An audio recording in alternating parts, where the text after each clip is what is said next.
Welcome to the Renaissance Spirit.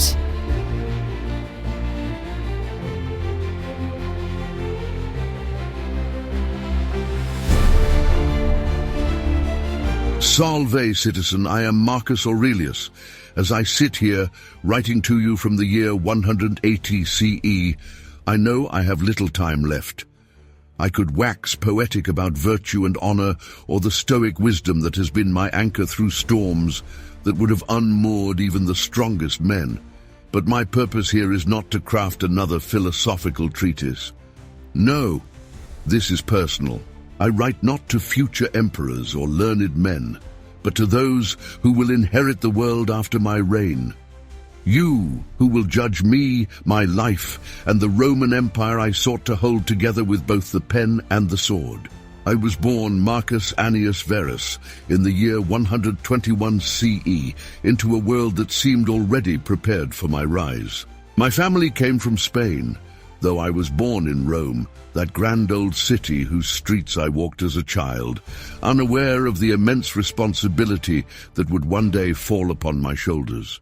My father, also Marcus Annius Verus, died when I was only a child, but it was my mother, Domitia Lucilla, who shaped me in ways that even now I cannot fully describe. She was a woman of profound wisdom, and from her I learned the value of compassion and the weight of power. It was my grandfather, Marcus Annius Verus the Elder, however, who instilled in me the discipline that would define my later life. Stoicism, you may know, would become the guiding light of my existence, and it was under his tutelage that I first began to study the works of Epictetus, Heraclitus, and the other great thinkers. But it wasn't just philosophy that filled my early years. My education was vast: rhetoric, law, literature, and military strategy. I studied them all with the intensity of one who somehow knew that destiny would demand every ounce of that knowledge. Looking back now, I see how all of this, my lineage, my education, my family, was preparation. But for what? That you will soon discover. This is only the beginning. What came next would challenge me in ways I could never have imagined. Yet before I get ahead of myself, know this. The man you may think of as Emperor was once a boy, uncertain, hesitant, and often deeply troubled by the world around him. And it is that boy's journey that I will share with you first. Keep in mind that this is not just my story, it is also the story of Rome itself, and how one man's life came to be intertwined with the fate of an empire. In the next part, we shall explore how I ascended to the imperial throne, how a student of philosophy found himself at the helm of the world's greatest empire. But remember, power, like a sword, cuts both ways. It elevates, but it also scars. And scar it did.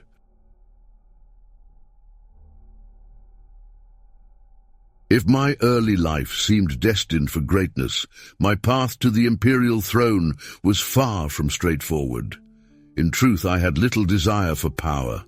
Power corrupts, after all, an old adage that has been proven time and time again. But when the fates decree, resistance is futile. I was marked, it seemed, from my earliest years as the chosen heir. My rise began in 138 CE, when Emperor Hadrian adopted Antoninus Pius, and Antoninus in turn adopted me. I was only 17. Imagine, if you will, a youth more interested in the writings of philosophers than the dealings of the Senate, suddenly thrust into the heart of Roman politics. My days of quiet study came to an end. Still, I did what I always had done, shoulder the weight given to me and continue to learn. By the time I turned 25, I had already been groomed for the highest office in the world. My co-emperor Lucius Verus and I shared responsibilities, though I often found the burden was mine to bear alone. In 161 CE, upon the death of Antoninus Pius, I assumed the title of Emperor of Rome. I still remember the day vividly, the Senate's formal declarations, the military salutes, and the silent acknowledgement in my own heart that this was a path I had not chosen, but had to walk.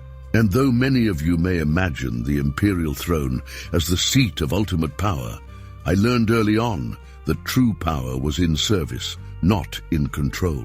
My first challenge came almost immediately. The Parthian Empire to the east, ever the restless rival, had begun to stir. Lucius Verus was dispatched to deal with the threat, while I remained to tend to the complexities of Roman governance. But that was only the beginning. Soon after, the Danube frontier erupted in violence, and the Germanic tribes, sensing Roman weakness, threatened to overrun our borders. I ruled not in a time of peace, but in a time of war and uncertainty. Every decision I made, every action I took was shadowed by the possibility of disaster. How could a student of philosophy trained to reflect on human frailty, on mortality, on the fleeting nature of life sight on a throne and send men to die? I often asked myself that question. If it is not right, do not do it. If it is not true, do not say it. These were the words I lived by, but even in a just war, there is always blood on the hands of the one who commands. Yet in these early years of my reign, I learned something vital. Leadership is not about glory or conquest. It is about responsibility to the people, to the soldiers, to the empire itself. Rome was not just a collection of provinces, it was a living entity, a vast organism made of countless souls, and it was my duty to protect it. But even as I fought external threats, there was one enemy I could not defeat.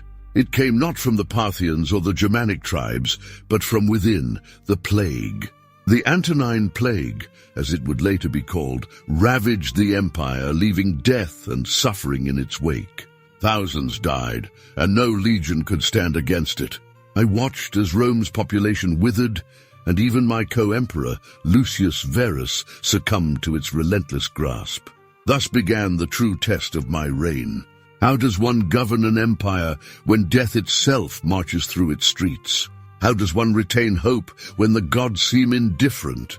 These were questions I grappled with, and in the next part we will confront them fully. But for now, know this: my reign was not one of luxury and ease. It was a battle, fought on multiple fronts against enemies both seen and unseen. In the next chapter, we will look deeper into how I sought to reshape Rome in the wake of these crises, and how my rule differed from those who came before me. What had changed? You may be surprised by the answer. To rule is to be forever compared to those who came before you.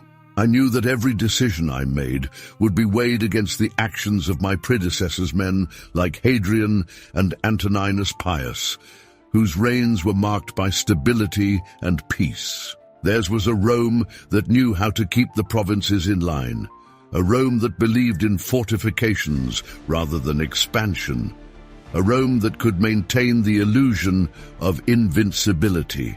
But when I ascended to the throne, that illusion shattered.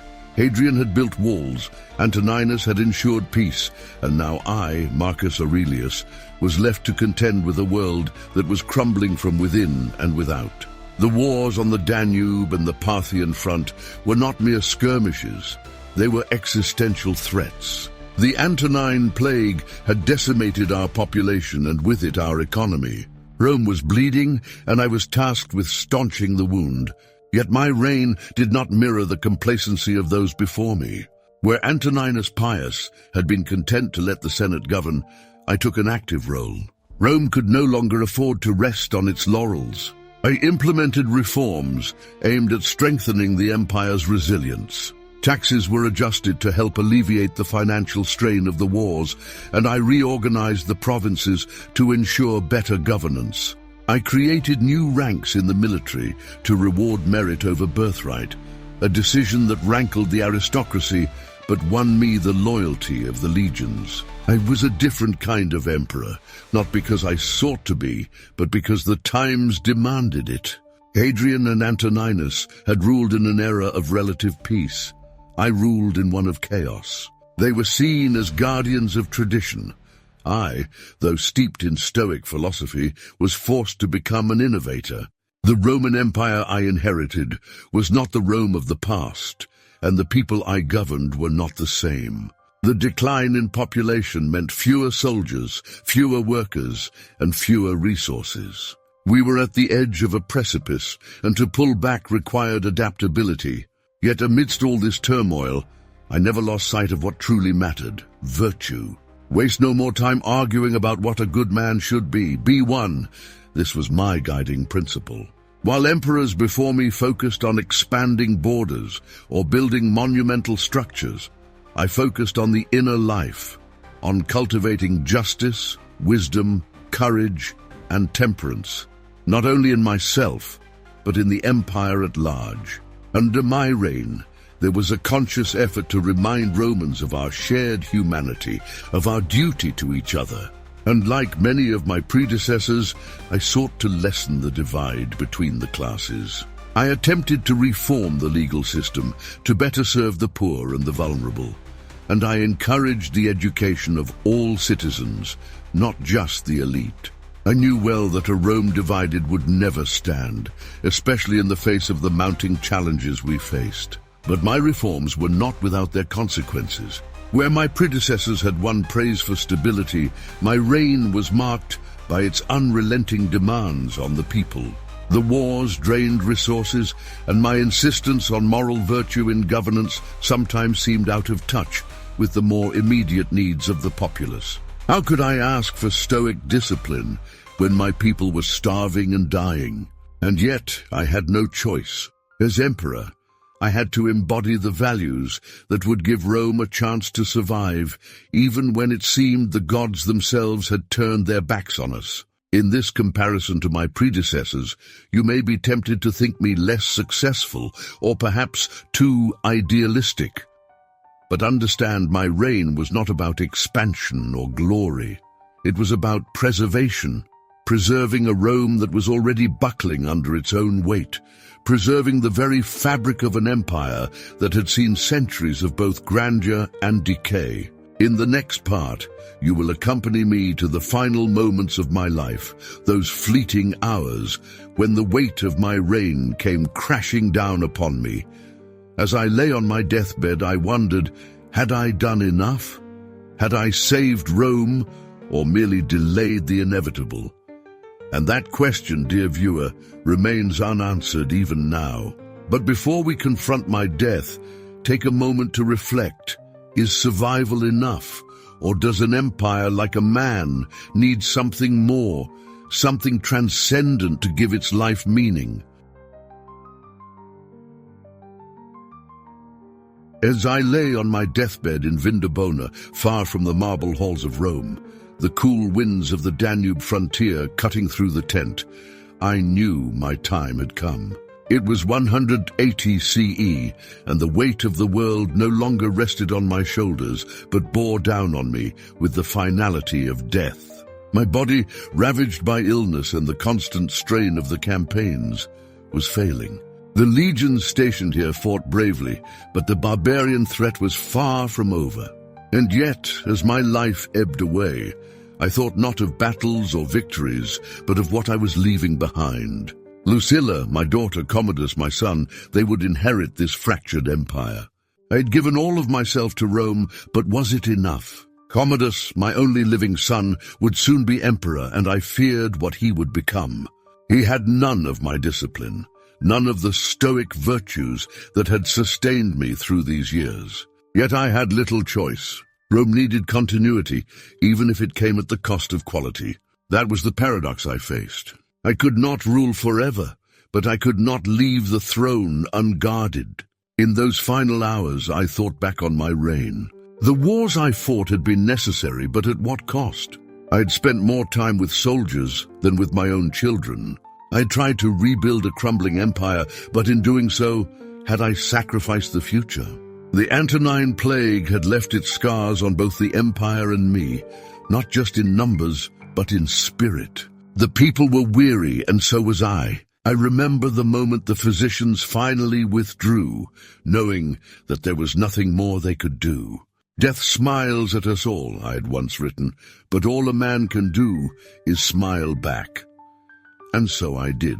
The pain in my chest became irrelevant as my mind wandered to loftier thoughts. I thought of the Stoics and their teachings, that death is not an end, but a return to nature.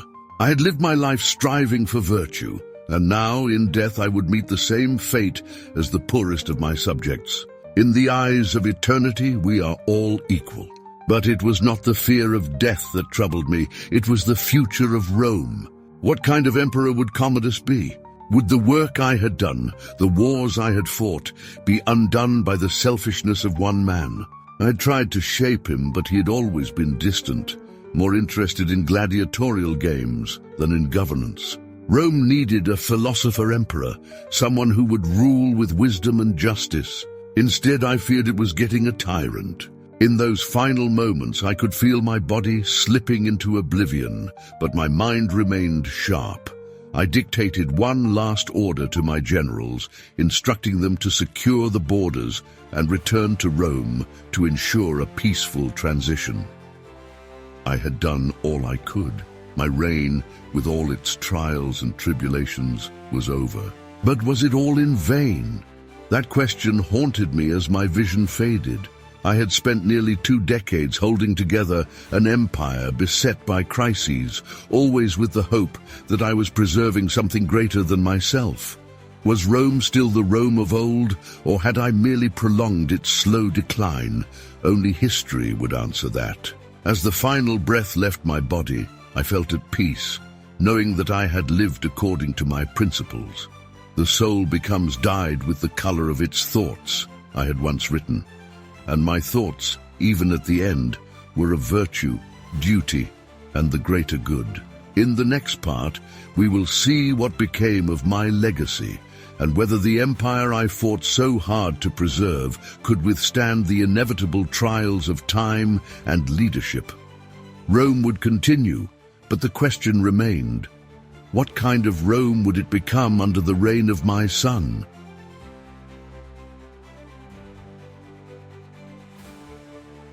When my eyes finally closed and I drifted into eternity, the world I left behind was not the one I had inherited. I had spent nearly 2 decades in battle, both on the frontiers and within the halls of power, striving to uphold the virtues of justice, temperance, and wisdom. But once I was gone, what remained of my legacy? Would the reforms, the wars, and the philosophy I had so carefully nurtured survive the test of time? History is a fickle judge. In the immediate aftermath of my death, the cracks in the empire I had fought to hold together began to widen. My son Commodus took the reins of power, but he was not of my mold. His reign, marred by excess and cruelty, would be remembered as the antithesis of mine. Whereas I had sought balance and wisdom in governance, Commodus was driven by his ego and the pleasures of the arena. Under his rule, Rome descended into a period of corruption and instability, undoing much of the progress I had strived for. And yet, even as Rome stumbled, my legacy endured in other ways. First, my writings, particularly meditations, have resonated across time. I wrote them not for fame or posterity, but as a personal reflection, a means of keeping myself grounded amidst the chaos. Little did I know that they would serve as a beacon of Stoic philosophy for generations to come. The happiness of your life depends upon the quality of your thoughts, I had written. And it is this sentiment that would inspire philosophers, statesmen, and thinkers long after my death. My reign is remembered as the last of the Pax Romana, the era of relative peace and prosperity that had marked the height of the Roman Empire. Though my time on the throne was anything but peaceful, the stability I managed to maintain against unimaginable odds became the final chapter of Rome's golden age. In the centuries that followed, Rome would face greater and more insurmountable challenges, but the example of my reign, as one of duty and sacrifice, became a standard by which future rulers would be measured. Despite the internal decay and the moral decline under Commodus, my efforts to reform the legal system and ensure fairness to the poorer classes remained embedded in the legal codes of the empire. I had aimed for equality, a difficult pursuit in a society as stratified as Rome, but my reforms, however modest, were steps toward a more just empire. Though they would be challenged and eroded over time, the principles behind them, of governance for the common good, endured in the hearts of those who believed Rome could still be a force for justice. In the realm of philosophy, I left an indelible mark. My Stoic teachings resonated not just with emperors and generals, but with common men and women who saw in my words the possibility of living a life of purpose and virtue. In a world full of suffering and uncertainty, my writings offered a way to navigate the turbulence with grace, to stand firm like a rock beaten by the waves. My military campaigns, though often brutal, bought Rome precious time. The victories on the Danube frontier and in the east ensured that the empire would not crumble in my lifetime, though I knew well that my efforts could only delay the inevitable. The barbarians at the borders would never disappear entirely, and the empire's future rulers would need to be as vigilant as I had been. Yet for all my efforts, I feared that my death had marked the beginning of Rome's descent. And so we return to the question that haunts every ruler. Was it all worth it? In the next part, we will confront that very question. With the benefit of hindsight, I will ask whether my reign, my philosophy, and my struggles truly made a difference. In the context of equality, liberty, and democracy concepts that still seem so distant from the Rome I ruled, did my actions lay the foundation for a better world? Or did I, like so many others before me, merely delay the inevitable decline of an empire too vast and complex to save? As we prepare to explore these final reflections, I ask you, dear friend, to think on your own life. What are the principles that guide you? What legacy will you leave behind?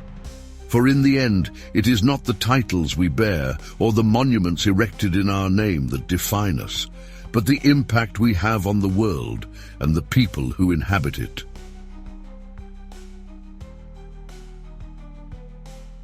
As I sit beyond the veil of death, observing the centuries that have passed since my reign, the question echoes in my mind: was it worth it? Did all the struggles, the wars, the sacrifices, both personal and imperial, achieve anything of lasting value? Or were they just the fleeting efforts of one man trying to keep a fracturing empire intact? In the heat of those moments, I often doubted whether any emperor could truly save Rome. I believed in the principles of justice and virtue, of governing with compassion and wisdom, but I also knew that the structures of power I inherited were deeply flawed. The empire was too vast, too divided. Its borders stretched from Britain to Mesopotamia. Its people spoke different languages, worshipped different gods, and lived vastly different lives.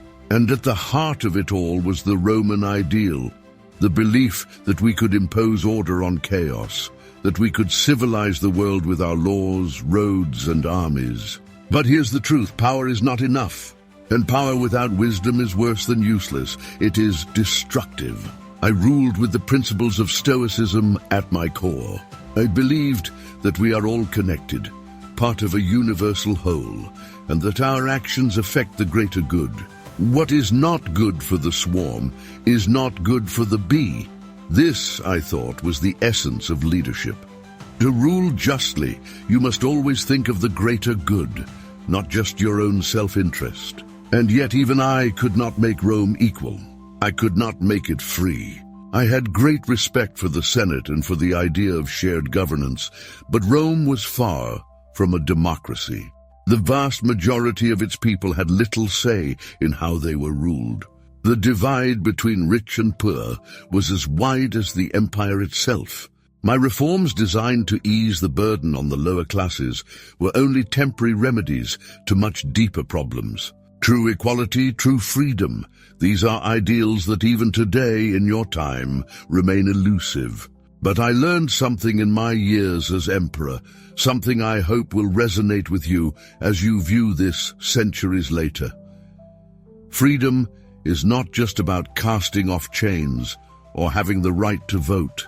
Freedom is about the ability to think, to reason, to live according to principles. It is about recognizing that we are all equal in our mortality, equal in our potential for virtue. Look within. Within is the fountain of good, and it will ever bubble up if you will ever dig. Did I leave behind an empire that was freer, more just, more equal? No. Rome, as I ruled it, was still deeply hierarchical, still dominated by the whims of a few. But what I hope I left behind was a blueprint, a way of thinking that could help future generations find their own path toward a more equitable society. I governed with the belief that even in the most powerful positions, one must never forget the fragility of life, the fleeting nature of power.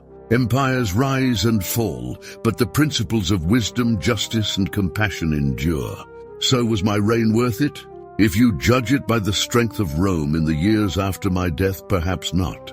Commodus, my son, undid much of what I had built. The empire stumbled, and in time it would fall. But if you judge it by the ideals I tried to embody, the virtues I tried to instill in myself and in Rome, then I believe the answer is yes. I may not have saved Rome, but I left behind something far more important, a legacy of thought, of philosophy, of an idea that transcends borders and time. Today, you live in a world shaped by those same principles: equality, freedom, democracy. These are the aspirations of every age, and though I ruled in a time when such ideas were distant dreams, I like to believe that my writings, my efforts, helped plant seeds that would grow long after I was gone.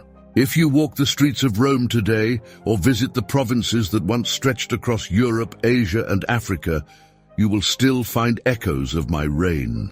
The ruins of temples and theaters, roads built by Roman engineers, coins stamped with my image. These physical remnants are not the true measure of my legacy, though. My legacy lies in the words I left behind, the meditations on virtue and duty, on the nature of power and responsibility. Those ideas continue to resonate because they speak to something universal in the human experience. As you travel through these ancient lands, tracing the footsteps of emperors long dead, I invite you to reflect not just on the grandeur of Rome, but on the lessons it offers for your world today. Collecting coins or walking through the ruins of ancient cities is not merely about connecting with history. It is about understanding that history has not died. It lives on in the choices we make, the principles we uphold, the way we treat each other. And so I thank you for taking this journey with me. Perhaps you found in my story a mirror to your own life, a reminder that even those who hold great power are human, flawed, and striving for meaning. Our lives, though separated by centuries, are connected by the pursuit of truth, knowledge, and understanding. This is what the Renaissance spirit is all about. The Renaissance spirit of philosophy, yes, but also a way of living, a way of embracing history and knowledge not for their own sake, but for the betterment of humanity. By seeking wisdom, by striving to be just, by opening ourselves to the lessons of the past, we become better stewards of the earth and each other. If you're looking to explore more of what life and history have to offer, take this opportunity to subscribe to the Renaissance Spirit. Here you'll find stories, lessons, and discussions that bridge the ancient and the modern, helping us all become the best versions of ourselves. Join me and let us continue this journey of learning and growth together.